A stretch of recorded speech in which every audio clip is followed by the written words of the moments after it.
Hello everyone, আসসালামু আলাইকুম। Welcome to my another blog. আজকে নতুন একটি ব্লগ নিয়ে আপনাদের সামনে হাজির হলাম।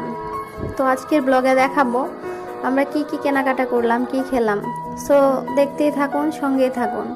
আমরা প্রথমে চলে গিয়েছিলাম শ্রীমঙ্গল একটি বেবি শপে। তো এখানে বাচ্চাদের অনেক সুন্দর সুন্দর কাপড় পাওয়া যায়। তো এখানে গিয়ে আমরা কাপড় দেখতেছি, দেখার পরে আমাদের পছন্দ হলো, কিনলাম। তো শপিং মলটা অনেক সুন্দর, এখানে বাচ্চাদের অনেক সুন্দর সুন্দর কাপড় পাওয়া যায়।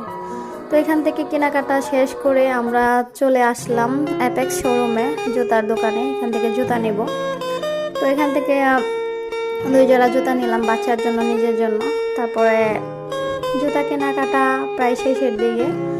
তারপরে শেষ করে চলে আসলাম এখানে কিছু ফুল টপস নেব তার জন্য। তো এখানে অনেক সুন্দর সুন্দর টপস পাওয়া যায়। তো কিছু টপস নেওয়া শেষ, আমাদের কেনাকাটা শেষ। চলে আসলাম লন্ডন রেস্টুরেন্টে, এখানে খাওয়া দাওয়া শেষ করে বাসায় চলে আসলাম। আজকের ব্লগ এটুকুই। ধন্যবাদ সবাইকে, পাশে থাকবে।